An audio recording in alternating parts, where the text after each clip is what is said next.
Hi, everybody. My name is Beverly Burnett, and I am a very grateful, recovering member of the Al-Anon family group.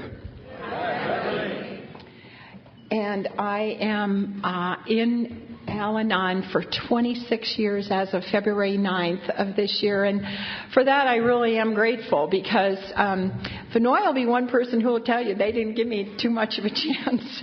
And I didn't give myself a chance. I put my son in treatment for the disease of alcoholism on February 9th of 1981, and I was told I had to go to Al-Anon or I couldn't come back and visit the child. And in all of the belligerence that was common to me at that time, I said, I can't, I work.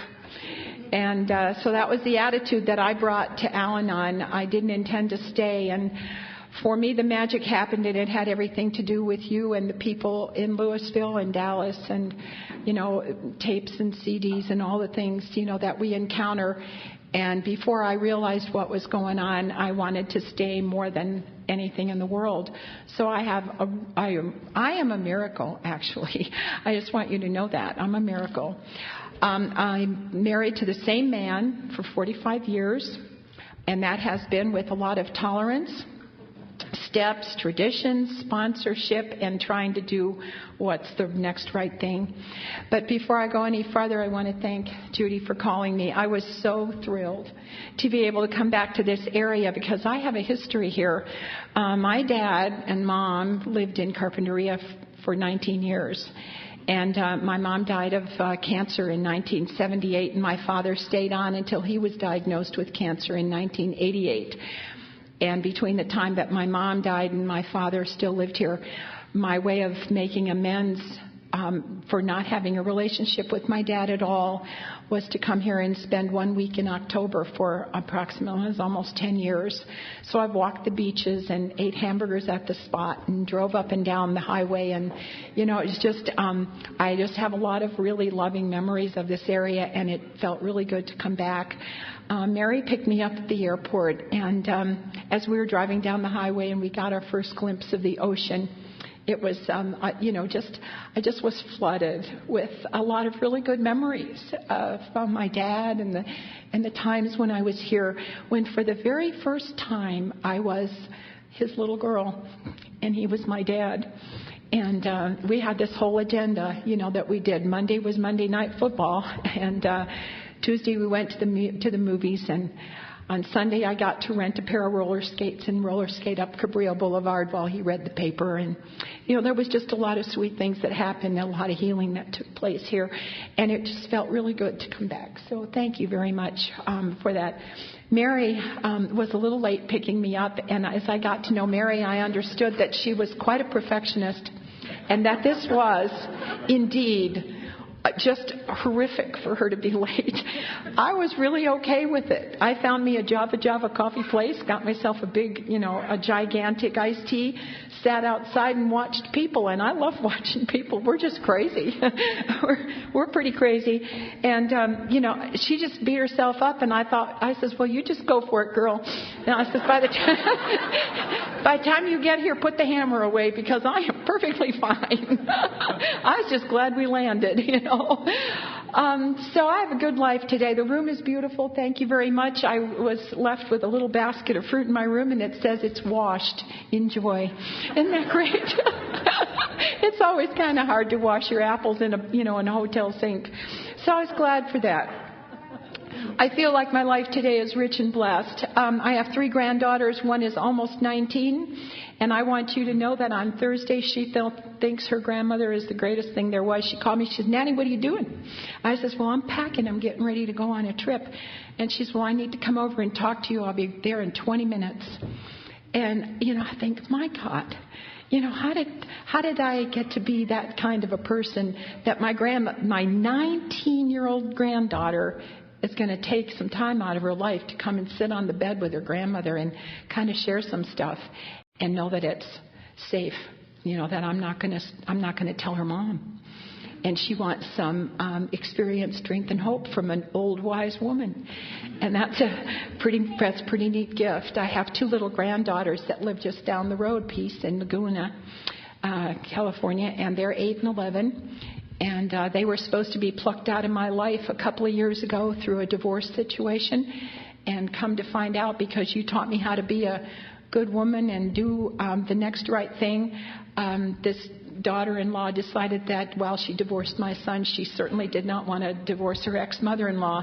And she's trying to explain me to people, that she says, I still love having this relationship with my ex-mother-in-law.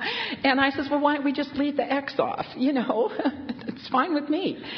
So these wonderful things happen, but that's not the woman that walked into the doors of Al-Anon, the kind of a woman that, ex-daughter-in-law still wanted to keep in your life, and 19-year-old granddaughters wanted to come and visit with.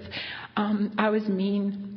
That's all there was to it. I just didn't know how to process what was going on in my life. I didn't have a label for it. I didn't know it was alcoholism, and it turned me and my heart to stone. And, I just didn't know I didn't know who or what I was. I didn't know who or what I was dealing with. And, my life was just really a mess when I got here. The one other thing that I want to tell you is that I have 2 golden retriever dogs, Furface and Jake. And Furface and I went through a training program last year, and we are officially through the Delta Society registered pet therapy pet partners. And he has a green jacket, and I have a badge with our picture and our ID number on it. And I am very dyslexic. I found that out about 6 or 7 years ago through a person who I encountered in this program who took the time to test me and find out what was really wrong, and found out that I am very dyslexic and I have this incredibly high IQ. And so I ended up with this dog, and he was drug and bomb detection. He was being trained for bomb and drug detection, and I adopted him at an AA convention. The lady says, "Here's a dog for you." He's all trained. Take him home. You'll love him. And I didn't know what to do with him. He was smarter than me, And I saw a lady in the grocery store who had these 2 crazy little dogs, and she was training them. And so I did that. I went through a training process last May with my dog, and we're certified, and we have all this. So I go to the Flower Mound Public Library on Thursday, and a little girl with dyslexia reads to my dog. And, they say that these kids make great strides. And so we get a chance to not only give back to the Al-Anon family group, we get a chance to give back to society. As we go through recovery. So I'm going to tell you a little bit about what I was like, what happened, and what I'm like today. And I am a product of an alcoholic home. If you think that I don't sound like a Texan, I'm not. I've lived there 30 years, and I've learned how to say y'all and fixin' to, and I still do not qualify to be a full-blown, full-bred Texan. Now, Vinoy, however, she is. She gets to run around with one of those license plate things on the back that says native. Now, because I'm dyslexic, I thought people were running around with signs on the back of their car saying naive. And I thought, why would anybody admit that? But I'm not. I was born and raised in Chicago to what I know today was an alcoholic home. My father was the alcoholic, and my mother was the person who, like myself, reacted violently to the disease of alcoholism. She was raised up in alcoholism. They came through the Depression. My grandfather was probably, we keep a lot of secrets, so we don't get to share a lot of our family history. And a lot of this, I'm just assuming. My grandfather died, and I have his little coin purse, and it's got a few little corroded coins in there, and his obituary, which just says his name and the day he was born and the day he died. And that pretty much describes an alcoholic, because there isn't much more they can write about him if they are still in the throes of the active progression of the disease. So I knew that my father and my mother both came from alcoholic homes, and they stood in bread lines and, did what you had to do in order to survive in Chicago during the Depression. And when they were really young, they got married in the courthouse in downtown Chicago on their lunch hour. And my father didn't have a ring for my mother when they got married. And my grandmother had a little ring somewhere in a drawer and gave it to my dad and said, "That can't take that woman home without a ring on her finger." And so she got a little wedding ring. And they started off, 2 kids like my husband and I, started off deeply affected by the disease of alcoholism. And we don't know how to live.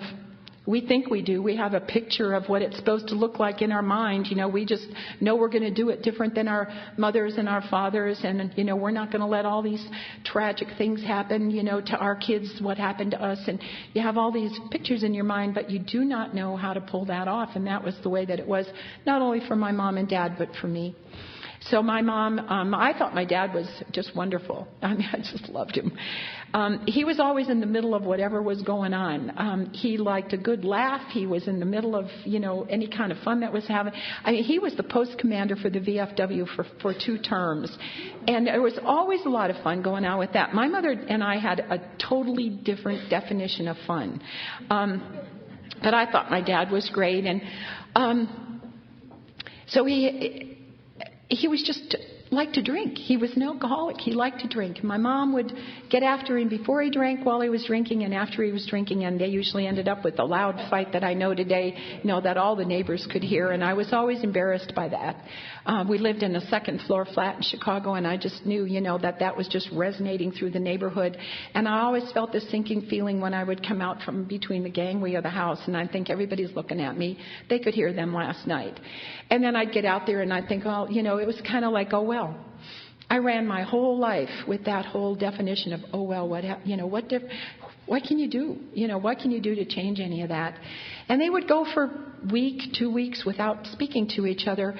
And from a little girl, my mom would say to me, I want you to go in there and you tell your father that. And so I'd go in there and with the finger and everything, I would say, Mom said. And he would say, well, you go back in there and you tell her that. And I'd go in and I'd do that, and I'd use all the body language, all the tones. And I realized I have a terrible time today minding my own business. I am in the middle of trying to make vacation plans for my granddaughter with my son. That's none of my business. But I'm in the middle of it right now as I speak. And I think to myself, I had good training. I had great training. Why would I have expected anything else from myself? But I did that for years. Communicated for 2 people who didn't know how to communicate or didn't want to communicate for themselves. And so that was like the beginning of it. With the depression, I also became very aware that money was a god. And it took a long time, and I'll tell you some of that later on, of how I got over the hump of believing that money was this God, and that if you had it, you were great, and if you didn't have it, you were nobody. And, it just really ruled my life. And the other thing that happened to me when I was in my childhood and growing up in alcoholism is my sister was born. And I took exception to that because I was the kind of a kid who needed all the attention, and there is no attention to be given in an alcoholic home. We're just too busy. We're too busy coping with the disease, wondering where they are, what they're doing, when they're coming home, how much they spent, is the electric going to be turned off? We have a lot to think about besides our children when we're in the midst of the disease of alcoholism. And my mom was like that, and I just couldn't get enough attention. And then my sister had the nerve to be born. And as a result of her nerve to be born, I just treated her. I just figured if I got rid of her, everything would be fine. So I spent 18 years trying to make me look big and her look small, get her in trouble, pull her hair, I smashed her fingers in drawers. I did such mean, cruel things to her. And I would think to myself, maybe she would just go away. And she didn't. I went away first. I got married at 19 years old, and I left the house, and she got my bedroom. And that kind of upset me. 3 years after she was born, my brother was born, and for some reason I didn't have those feelings towards him. My father worked every day. I can't really say he went up any corporate ladder. He was a blue-collar worker, but somehow or other we had all of our needs met, which I learned here were our spiritual needs as food, clothing, and shelter, but it was never enough for my mother, and it was never enough for me. No matter what it wasn't enough. When I was in grade school, we moved to Westmont, and I can clearly remember my mom saying, if we just get out of the city and away from all these weddings and funerals and the carnivals and all of this nonsense, it's going to be better. I remember her saying that. We'd move out to the suburbs, we got a little house, and we took the disease of alcoholism with us, and it's a progressive disease, and it was never better, it was always worse. When I was a summer between my junior and senior year in high school, my father lost his job and was given this enormous promotion in Ogden, Utah. Now, I need a lot of attention, and so for the next 6 or so months at school, I got all the attention that my little heart needed by telling people I'm moving to Utah. Now, I had never been farther than Lodi, Wisconsin. That was to the north. To the south, I think I was to the Lake Michigan in Chicago, and I would go to the Museum of Science and Industry, and that was how traveled I was, by the time we went to Ogden, Utah. But in order to gain the attention that I thought I needed, became an expert and authority on Ogden, Utah. And I want you to know that I thought there were cowboys and Indians there, and I could see, I was watching Bonanza, and I just figured, it was going to be Bonanza down there. Well, it wasn't. It was Ogden, Utah, surrounded by mountains, and my mom again said, when we get there, it's going to be better. We are really going to be away from all of this nonsense, all the parties, all the guys, the uncles, the cousins, all the drinking and everything else, and it's all going to be better. We went across the United States on a train, and when we got to Ogden, Utah, my father met that train drunk, and it started all over again, and it was worse. It was worse than it had ever been. And I realized up front that I all of a sudden realized I had no place to go, because I had gotten a little pattern. I knew that when it was bad at home, I could go over to these people's house and they would feed me dinner and sometimes say, would you like to spend the night? Or I could go here or I could go there, and I had all these places I could go to get away from the problem and not have to listen to it anymore. But I also followed the rules. I knew that if she said I was supposed to be home at 5 o'clock, I needed to be there at 5 o'clock. And if I was late, sometimes it would be okay, and sometimes it wouldn't be okay. And she would grab out the cat o' nine tails and just beat the hell out of me. And then, I'd be walking around with bruises and blue and, everything. And the next day she'd be fine again. And I never knew when it was going to be okay. And we just learn to live like that on this edge of anxiety and crisis. And, you develop a mentality about that, and it takes years in recovery to finally let go of being driven by crisis and to just be okay without some big deal going on. And if there's no big deal going on, we make a big deal somewhere. We make something up to fight about. Or, I just know exactly how far to push my husband, and he's going to have a little fight with me, and then I can go, it just fixes me up. I'm fixed.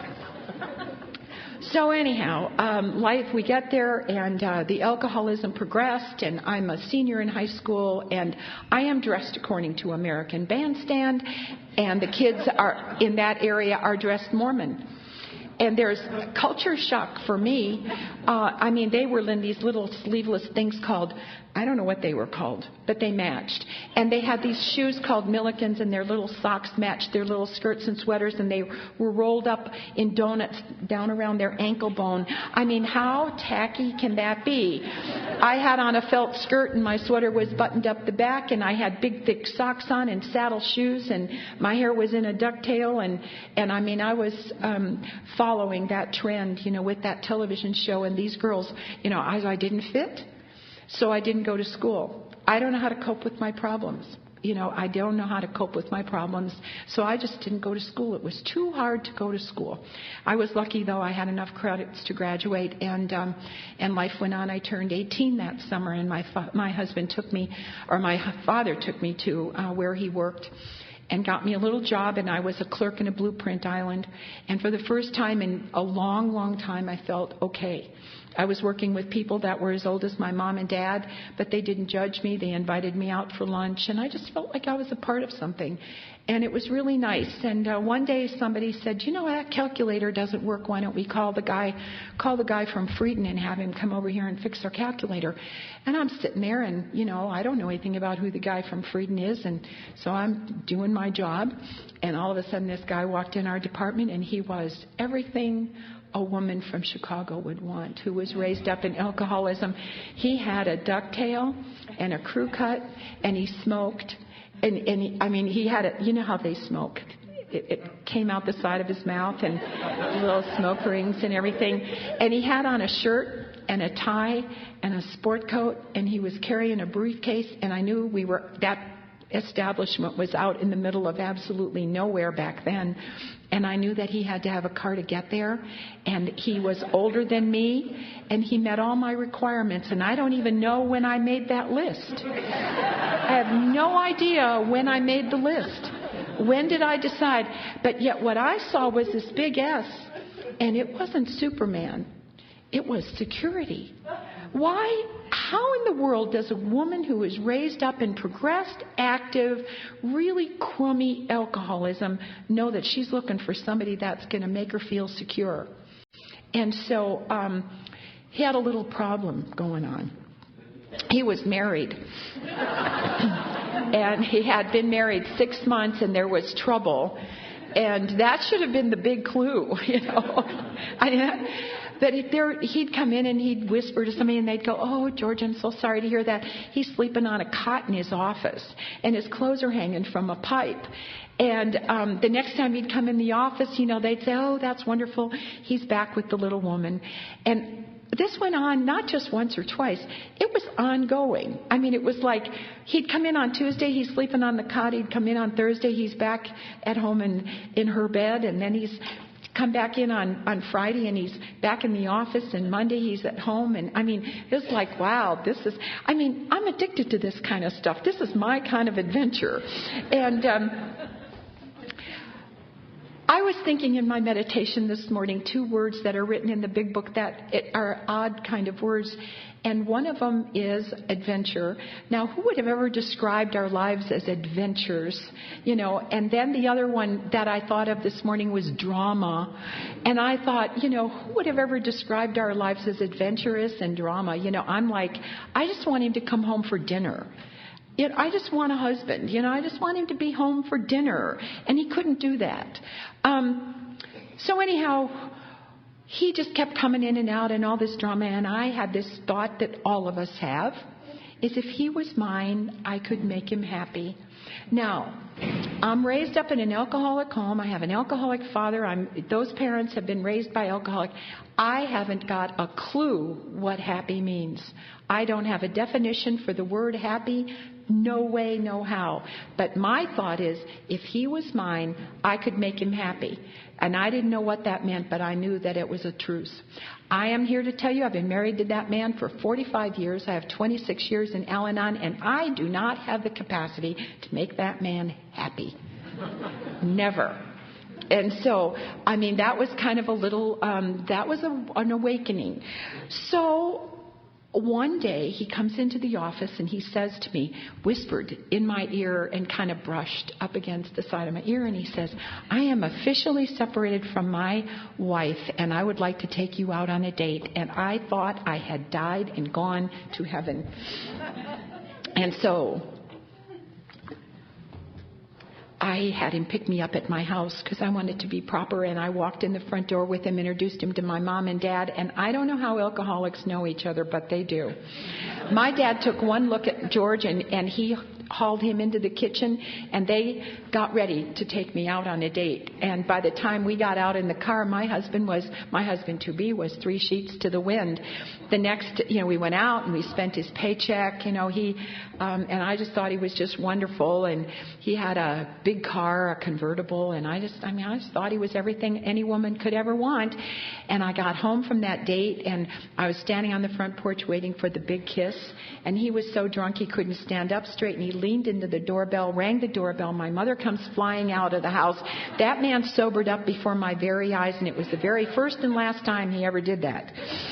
And he drove away. My mom gets up in the morning, and she said, "That guy drinks too much. He's married. He's way too old for you. You go out and find yourself somebody your own age." And she left the room. My father walked in, and he goes, "Now that, Georgie, you hang on to him. He is really a good guy." Now I'm thinking to myself, if my mom don't like him and my dad does, I'm gonna get that man no matter what. And I did. I got my prize. And I dated that guy for a year and a week, and everything about alcoholism was right there in my face. He lost his car. He didn't show up for dates. Now the showing up for dates was really a deal, because I remember back then thinking, there is something wrong with me. There is something wrong with me. So I'd go down to the grocery store, get myself a bottle of bleach, and I had really dark brown hair when I had for really colored hair. was real dark brown and it had a lot of red pigment, and I'd get that bleach mixed up and stirred up, get that in there, and I was going to be a blonde. Well, my hair turned out perfectly orange when I put bleach on it, and I would think, well, blondes have more fun. And I can remember him coming to the front door trying not to act surprised when he saw me, or I'd get a new pair of pedal pushers, or it's something. I had to change the outside of me in order to create, whatever was wrong, because when that guy didn't show up, I would think if I was different, he would love me more and he would show up.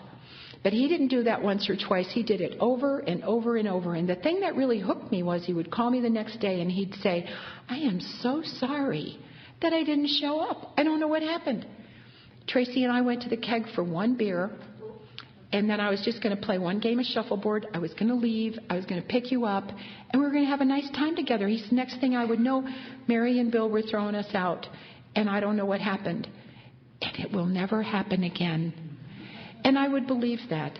I believed that. I still believe that. He has a way of saying to me, I'm going to do better. And I believe it. Thank God for him. Or we would have probably not celebrated 1 year of marriage, But I just keep believing that maybe next time it will be different, So that's how we started out. We got married, set out on a 2-day honeymoon in Salt Lake City, came back and started life on Monday morning. And he went off to work and I went off to work. And the very first day, he did not come home. And that set up a pattern for the next 22 years that created a rage inside of me that was already fired up. It was just feeding that. I was already resentful and confused and angry and sarcastic. And it was all about the disease of alcoholism and not knowing why I couldn't be the person that I wanted to be. I had no idea how to become who I really was, how to become the person God had created me to be. I didn't know. I had thrown God away because I got a little resentment against the Catholic Church because I couldn't get married in there. And so for 22 years until I found you, I was on my own self-will, which is a really scary, awful place to be. I'm in progressed alcoholism and I have no God. No church, nothing. I'm in a bad place. So for years, until I got here, my whole deal was I kept calling him on the phone, asking him why I didn't come home. And he started calling me names. And after I got here, I saw the little part in the ODAP book that says, if he called you a tree, would you believe that? But, it takes all those kinds of affirmations because for so many years he called me things other than a tree. Tree would have been easy, Tree would have been easy. But the fact is we begin to believe what they say. We begin to believe the names that we are called.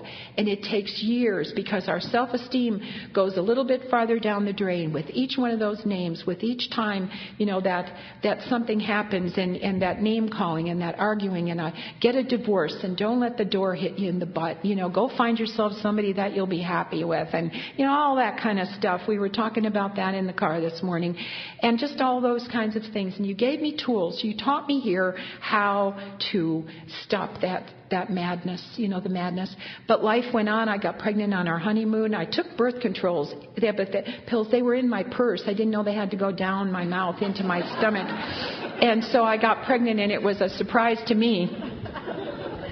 9 months and 2 days after I was married, we gave birth to our first son, and my husband couldn't come and take care of me that morning. I called him up and said I was in labor, and he didn't know how to come home and take care of his wife.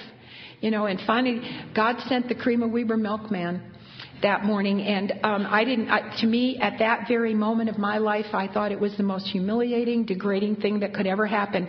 This little milkman came with his little wire basket and 4 quarts of milk, and he looked through the mirror or the screen at me, and he goes, "Lady, are you okay?" And I said, "Yeah, I'm okay, but I'm going to have a baby and my husband won't come home from work." And I says, "I've been calling him and I'm just telling this poor little milkman all these things." And he says, "Well, I have 4 little kids under the age of 5. And he says, "I'm here to tell you that if your husband's not here in the next 5 minutes, you are going to the hospital in a milk truck." Now, after I came to believe in a power greater than myself and was willing to turn my will and my life over to that power, but in order to do that, I had to find the evidence of God in my life, which was, something that was recommended because I could not see God. And until I could see God, I thought I was out there all by myself and I'd been abandoned. And one of the things that I saw that, as I was trying to develop the foundation to the relationship with the God that was mandatory in order to grow spiritually in this program, I saw and remembered the little cream of Weber milkman. And I thought, oh my God, God sent him. I wasn't alone. I was always taken care of. And I never knew it until I got here and I started to do some inventory work and work with sponsors that opened the doorway to little what I thought were incidences, and they were coincidences. And that's things where I was told is where God chooses to remain anonymous. And so sure enough, my husband came home before I had to go in the milk truck, and I got off to the hospital and brought that little baby home. And I had all these dreams and all these visions of the kind of mother I was going to be, and I didn't have a clue. Now, I could do the essentials. I could feed him, clothe him, get him to bed, make sure he was clean, and that was it. I had no ability whatsoever to give of myself emotionally. I was filled with rage, and I was taking the rage that I felt towards the disease of alcoholism, I was taking it out on these infant children.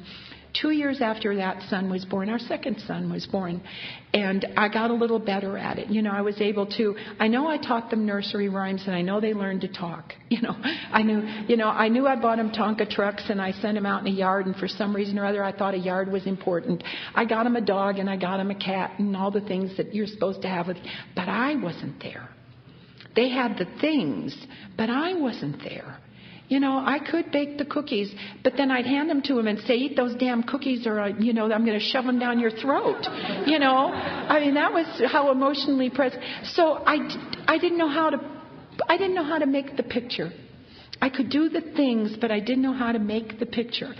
So life went on, and, my husband raised up the corporate ladder, and we went from Utah to Pennsylvania to New Jersey, and he got more promotions and bigger money, and we ended up in Texas in 1978, and it was all going to be better. And see, I'm recreating the life that my mother, taught me back then. I don't know how to deal with this. I'm yelling, I'm screaming. My husband and I aren't speaking to each other for long periods of time. My kids would say something, and I'm in between the relationships with the sons and the fathers and saying he didn't mean that, he'll be home, And I was just spread all over the map, with this disease, and I was losing myself a piece at a time over a long period of time.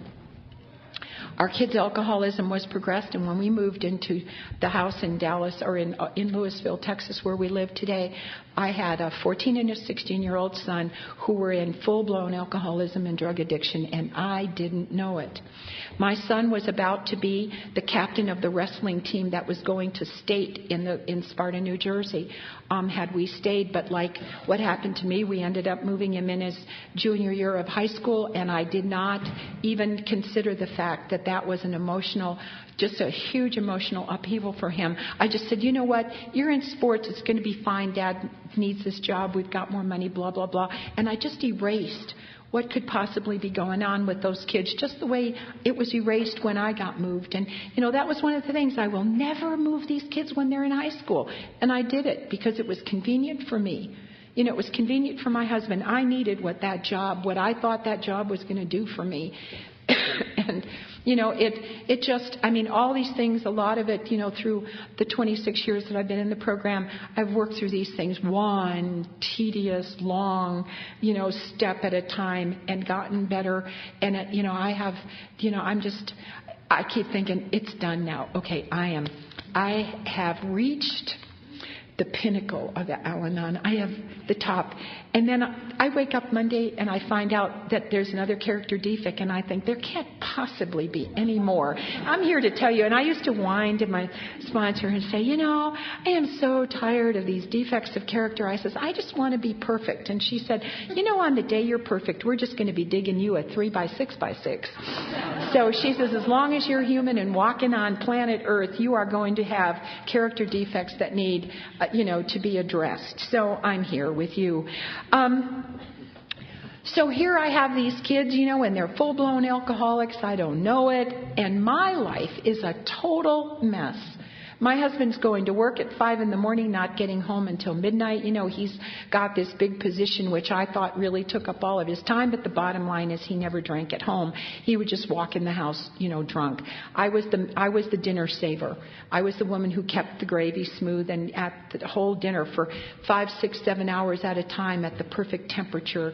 I was just crazy. I was marking bottles. I was doing all these things. I was dusting pyramids of beer cans. There were incidences where my son would be thrown in the front door by two little girls whose parents were involved in Alcoholics Anonymous and Al-Anon. They understood that my oldest son was an alcoholic, and they would drive his truck home and open our front door and just throw him in the front door, and I never knew how he got there. And there was a time one night when my both sons almost died of the disease. Our oldest son had broke up with his girlfriend, and then he drank a large container of Mad Dog 2020. And later on, I was to find out that child probably had alcohol poisoning, and the girls threw him in the front door. And I knew way down inside of here that I was supposed to call an ambulance and get him taken care of. And I thought, oh my God, I don't want anybody to see him in this condition, because what would they think of me?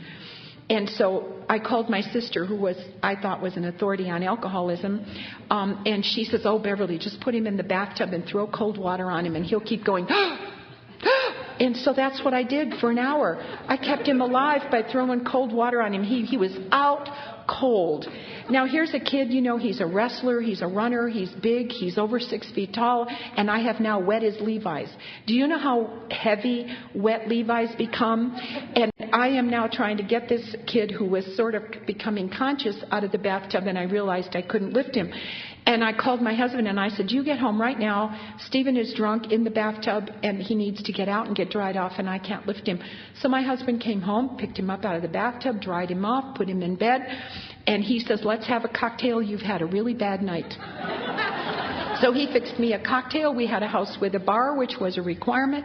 Fixed me a cocktail. We no sooner sat down and had a drink when my other son called. And he says, Mom, I'm okay, but the car is totaled. And he had been in a car with another kid. They're going off to Young Life.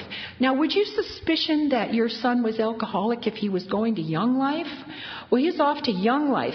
Now, the problem is they'd had a little something to drink and a little something to smoke, and they found a dead skunk on the road, tied a string on it, threw it out the window of the car, and they forgot that you needed to be looking out of the windshield. They were looking out of the back because the skunk was bouncing all over the floor of the road, and they're just terribly entertained by that, which I think is a byproduct of smoking. And they ended up in a ditch through a tree, and the car was old and the seats went back. And I got a call from a police officer later on, and he says, lady, you better thank your lucky stars that kid is still alive, because if those seats didn't go back, those fence rails went through the windshield and those boys would have been dead. So I almost lost both my sons in one night, and my husband and I are having a cocktail. And I'm thinking, isn't that just bad luck? It's just bad luck. They were stealing from me. They were, telling me lies, and I'm asking them questions like, where have you been? What have you been doing? Who were you with? What time did you get home? And the answer was always the same. I don't know. And I'd say, you got to know. Well, I later found out they don't know. They don't know. And when we ask those questions, it's confusing to them. It's more confusing to them than it is to us. But they just think, oh, well, I don't remember. But then we plan their death. Because they don't know where they've been, who they've been with, what time they came home, and what they did. I begin to plan their death, and I live from that resentment, and I'm going to get even, and I'm going to talk nasty to you, and I'm not going to speak to you, and I am manipulating and conniving and trying to create an environment in which, through my actions, I can make an alcoholic better, and I can't do that. It made me crazy. And that's how life went on for us. Somewhere in the midst of all that, I think God comes to get each and every one of us through some way. My son lives in Seattle, and I just love riding the public buses in Seattle because they have on the top of the buses, their public information says, if somebody's drinking bothers you, call this number. If you have a drinking problem, call this number. I love knowing that we are in the public bus system in Seattle, Washington. And those signs, we don't even know how many people are touched by that, how God intervenes because they read a sign in a public bus in Seattle, Washington, and think, oh my God, there's a number to call? Oh, maybe they never knew that before. So I think God some way, somehow comes to get us. And the way God came and got me was through an employee at my bank. And Margaret had been gone for about 3 days. And when she came back, I says, where have you been? Now, Al-Anons know where they've been. So you can always ask somebody, pre-Al-Anon, where they've been, and they're going to be able to tell you where they've been, who they were with, what time they got home, what they ate, what they wore, how long the conversation was. We keep records. We know where we've been.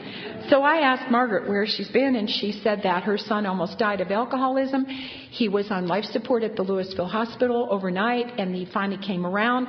They put him in an ambulance, and they sent him up to this place called Westgate in Denton, Texas. And I heard her say that they are going to cure him from alcoholism. I really knew that that's what they said. And she started to tell me what were some of the signs. I said, what? How do you know? And she started to tell me, and for that very moment, I had like this little denial thing opened up, and I could see the pills in the washing machine. I grew marijuana.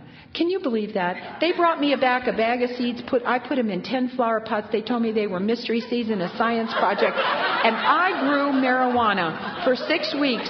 Big, flourishing, healthy as you could ever imagine plants. And one day when I came home about the end of the project, they were gone. And, I felt it necessary to go tell the science teacher, I was growing these things.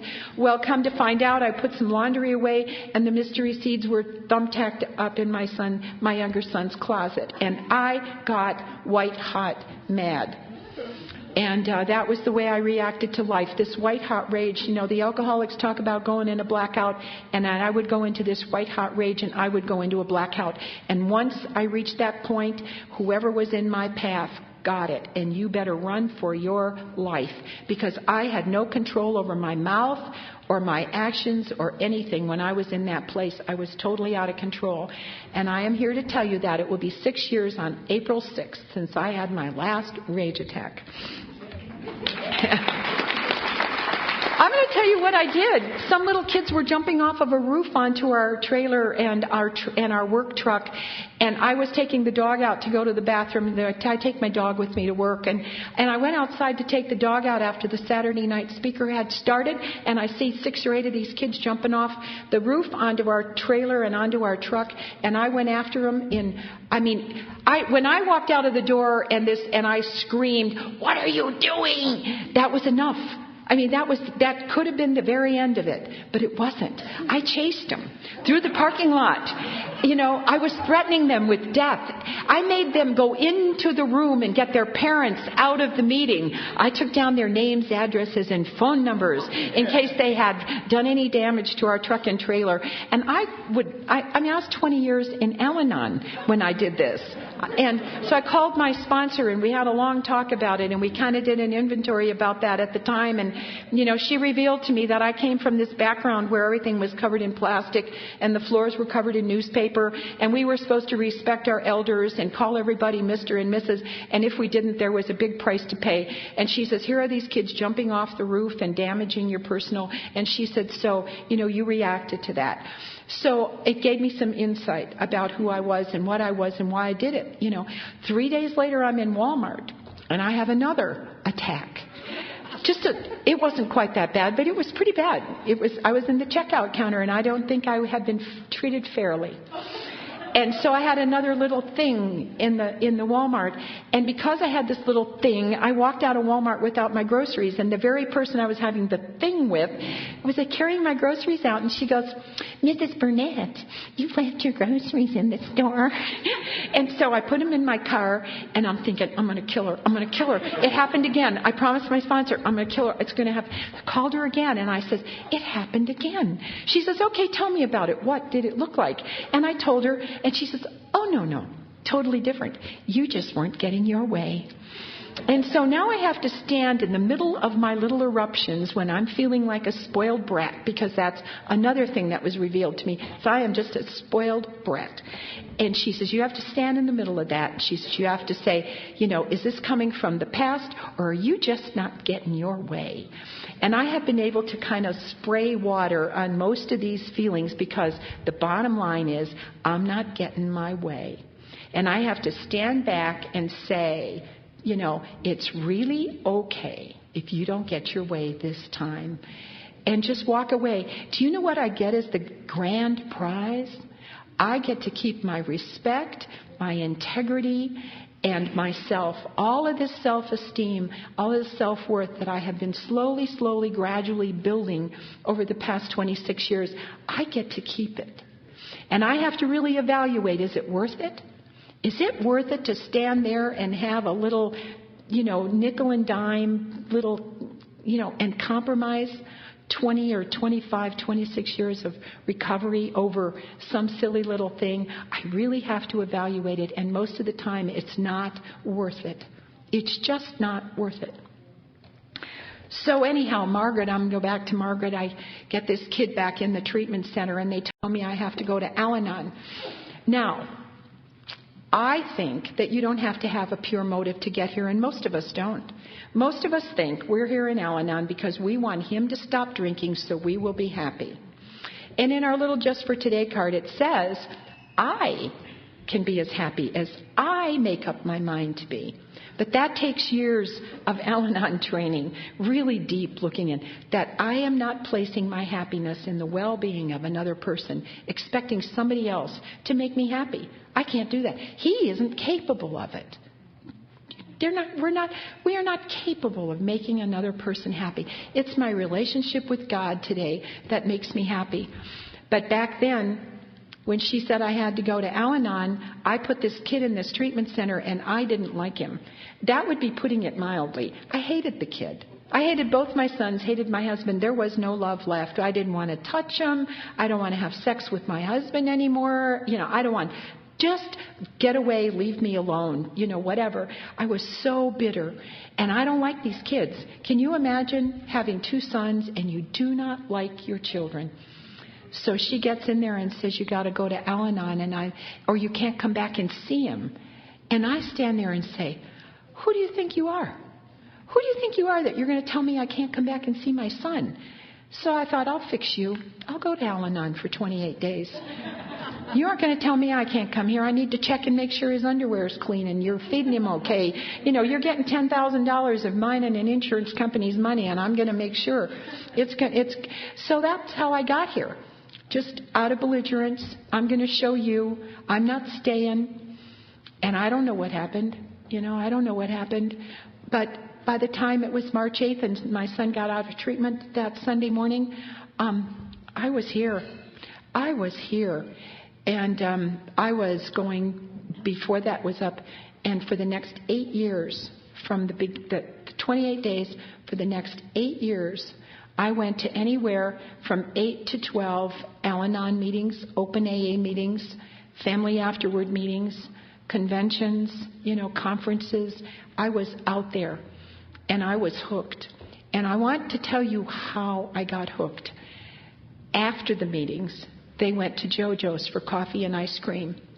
And alcoholism is such a lonely, lonely disease that by the time we get here, whether we're alcoholic or Al-Anon, we're alone. We don't have family, friends, people who care, sometimes no jobs. We haven't entertained or had people come to our house for dinner for years. It's a lonely, isolating disease. And when somebody said, we all go to JoJo's after the meeting and have coffee and ice cream, would you like to join us? It was the first time in years that I felt, oh my God, they want me? I wouldn't have missed my place at JoJo's, but the only way I can get a place at JoJo's is if I go to a meeting. But I want to be a part of it. They started cutting off the registration forms for the Brazos Riverside Conference and the Lakeside Conference. And 25 years ago, I met Benoit, out there at the Lakeside Conference. And, from there, I would see her at the Woman to Woman. She's out there too. So I want what she's got. she's bigger than life and in the middle of recovery.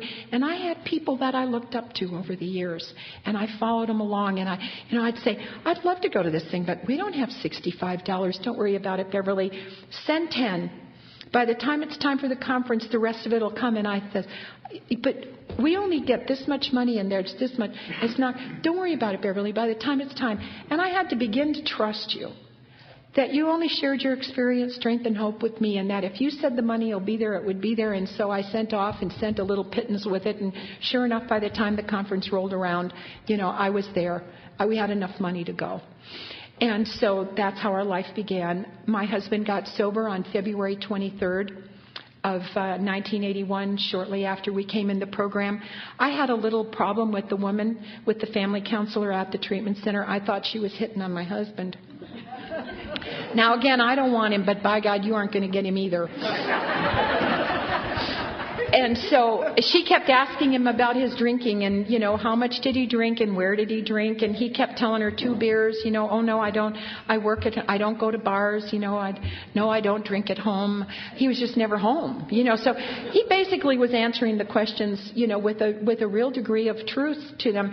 But somehow or other, I guess they figured out if we had an alcoholic kid in there that there's probably more to it than, and I'm crazy as they come. They said to me, the Al-Anon comes here much sicker than the alcoholic, and I took offense at that too. I took offense at everything. Anyhow, she said they come much sicker than the alcoholic, and so she's playing around with my husband, and next thing I know, he's getting up on a Friday night, and he's telling him his name is George Burnett, and he's an alcoholic, and he got a desire chip, and I yelled at him all the way from Denton to Lewisville. How in the world could you stand up there in front of all those people and tell them you're an alcoholic? I says, I have got the youngest kid to ever go through treatment at the Westgate, and you're standing up in front of them telling them you're alcoholic. And he says, you know what, Beverly, it's just okay. Just shut up. Just shut up. And, I meant it. I really meant it. I just did not. Today I try to live by this little code. Keep my mouth shut, mind my own business, don't ask questions, don't defend myself, and be kind. And if you're in the midst of trying not to do those first 4 things, it's real hard to do the 5th, because something's going on. And so we were going to meetings. And then on Sunday morning of March 29th, my oldest son walked in the kitchen drunk, and I ended up the next night taking him to a meeting of Alcoholics Anonymous at the Lewisville group, and my friend Millie looked at him and said, you know what, Beverly, he's half dead. And he hooked up with a guy named Bobby, and Bobby kept him going in this program. And Bobby would take him to the 24-hour club. Can you imagine? My clean-cut American boy. He was taking him into the dregs of Dallas at midnight for a candlelight meeting.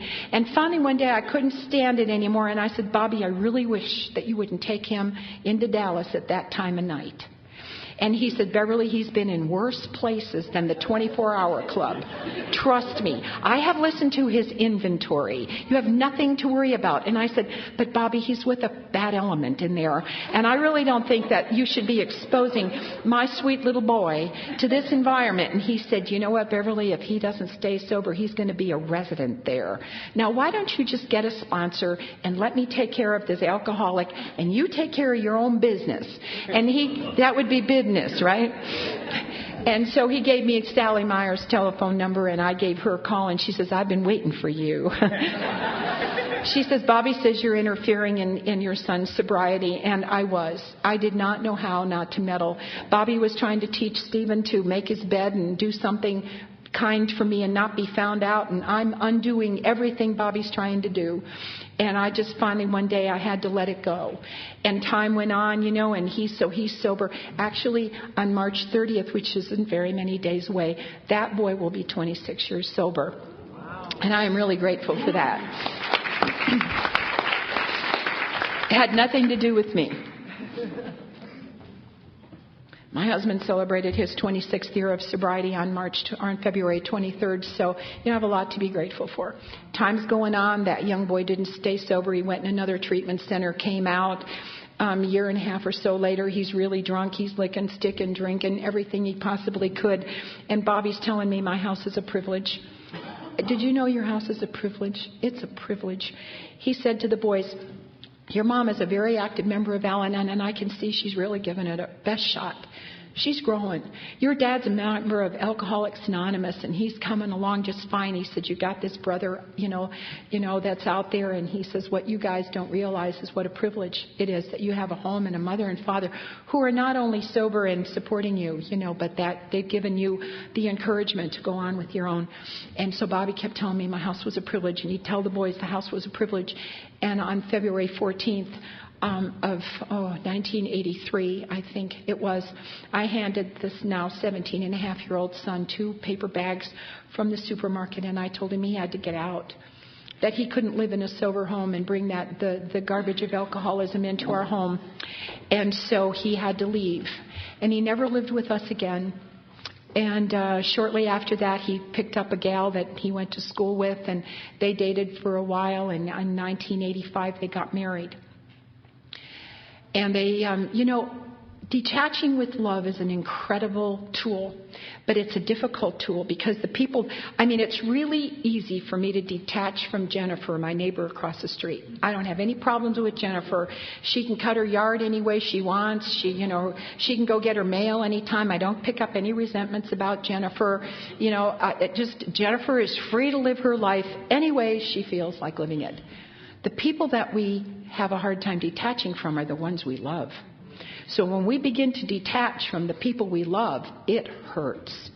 It is difficult. It hurts because we also have to stand back and watch what happens as a result of detachment, and it's not pretty. It is not pretty. We watch our children, our spouses, our parents hurt themselves while we stand back and say, no more money, no more place to live. I'm not going to support this behavior anymore.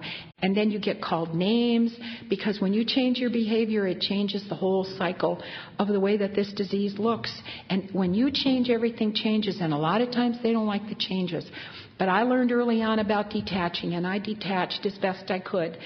And I was taught early on that I could love the sons and not their disease. And I had put that all into one thing, just hate everything. Well, there was I had two of the most precious sons. They were absolutely beautiful, beautiful boys, talented, creative, smart boys. They had a disease called alcoholism. And I could hate the disease and love the children. You taught me so many things. You taught me how to fold up my hands like this and say, here, God, here's my son. You take care of him. He's yours anyhow. I don't know what to do about this. Alcoholism has always been bigger than me. I don't know how to handle the disease of alcoholism, but you do. He's yours. And every night I would give God my son. So on February 14th, I put him out, and that's when it really got hard. That's when I really had to start working the steps. That's when I really started to read the big book and understand the disease of alcoholism. And I know a lot of people have a lot of opinions about whether or not we should or should not be reading the big book. But I'm here to tell you, if you are deeply affected by the disease of alcoholism, you better, by God, read the big book, because it is the only description of the alcoholic that you're going to find. It is not in our Al-Anon literature. It's not there. And the alcoholics knew that, and they knew that I was twisted up and tangled up in these kids, and they said, you have to know this is not about you. And there was a sign on our podium that says I didn't cause it, I couldn't control it, and I can't cure it. And so between the Al-Anon program and coupled with knowing what alcoholism was about, and that's why they sent me to open meetings. They said, go in there and listen to what they have to say. They aren't doing it to you. They are deeply affected by a disease that they don't have any control over. And so I started to do everything. You had to watch out what you told me to do, because I was willing. I was really willing to do whatever it took to change not only who I was, but how I reacted to things. And the longer I stayed with you, the more I realized how tangled up and twisted and broken that I was as a result of this disease. And I wanted more and more to get better. I went to women's conferences, and I learned how to become a woman. And I learned how to dress, and I learned about underwear and perfume and all the things that, I didn't know how to be a woman. I didn't know any of those things. And, woman to woman out there in Brownwood, I sat there and, and I'd look in your little overnight case and go, ooh, what was that? And then my husband would come home and say, well, what did you learn this weekend? And it was always a lot. I learned a lot. And so we had a lot of fun, and life went on, and this boy got married, and because I detached, he knew he had to go to work. And in 1988, he ended up in Fort Lauderdale, Florida, and he and his wife called in, I guess it was early in 1988, and they told us that we were going to be grandparents. And, part of me was absolutely thrilled that I was going to be a grandparent, and the other part of me got resentful, and I thought, how in the world can these two kids who are caught up in the disease of the progression of alcoholism bring a child into a marriage? How could they do that? But, you told me it wasn't any of my business. I wanted to tell her to put the plug in the jug, but, they were pregnant, and it wasn't anything I could do about it. And after that baby was 6 months old, my son got sick and he went into the hospital. And 10 days later when he came out, he said to me, "Mom, I'm in full-blown AIDS and I'm going to die." He was 24 years old. They told him that he probably wouldn't live till his 25th birthday. And I had just brought my father here. He came to live with us maybe 2 or 3 weeks before we got the news about our son. And he was dying of multiple myeloma. And, that's when you told me that you do the next right thing. So all this information, it's like when we tell people, take what you like and leave the rest. The reason we tell you to do that is because at this very moment, you might not need that information. But if you store it, the time will come when you can pull that out of the archives and go, wow, I needed to know that. And so I had stored that, and they said, you do the next right thing. And I knew that taking care of my dad was the next right thing, and that the kids were going to be okay. They weren't in any immediate danger. They were setting up accounts and trying to get, medications and doing all that. And they were busy involved in all that stuff. And so they were doing fine. But I knew that my life with my dad was really short.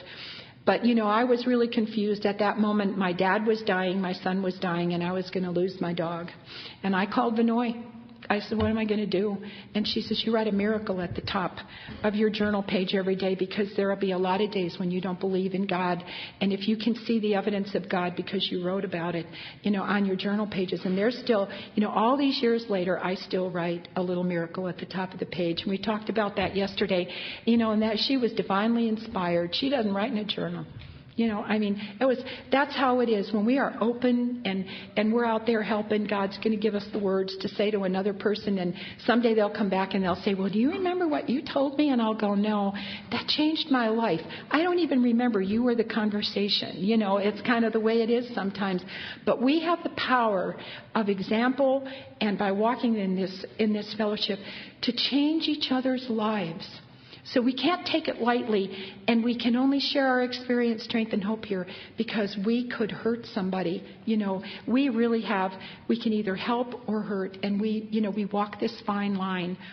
So my dad passed away in February of 1990, and shortly after that our son came back to Texas, and we had the privilege of helping him walk through his illness, and he actually lived 5 years. And you see, I also began to learn, because I was keeping track of the evidence of God, you were also having me keep gratitude lists. And I became grateful for what I was given in his illness. Grateful that he lived more than a year. Grateful that new medications were coming on board every day. Grateful that, that these things were given to him. Grateful that I had a job where I was home Monday through Thursday and worked, most weekends, and I could take care of this little girl. Grateful that my daughter-in-law found a job. There is so much to be grateful for. And we just have to keep looking, and we encourage each other to keep looking. And that's how it was for us. We kept going. My other son was doing just fine. His life was in order. He was involved in Alcoholics Anonymous. He ended up graduating from Texas A&M. And, my focus was entirely on where my energy needed to go at that time. And that was where it needed to be. God had our oldest son in his hands, and his life was good, and he's doing what he's supposed to be doing. He did not need me. But he did need me to continue to go to Al-Anon, because my amends to my children is to be the very best member of Al-Anon that I can be, and change from the woman that I was to the woman that I am today. And so we all proceeded through getting through my son's illness. And on February 6th of 1993, our son died. And his memorial service was February 9th, and it wasn't until we had a gathering at our house that I realized it was my Al-Anon birthday. And it was his original sobriety date. And I looked at it and I thought, how is that? My son's death and my Al-Anon birthday. But if it hadn't been for my son's alcoholism, I wouldn't have had an Al-Anon birthday to celebrate. And as a result of my son's alcoholism, his brother was sober, his father was sober, and 1 year after my oldest son and my husband were sober, my sister's husband came home. You can't get rid of alcoholics. Don't even try. He came home.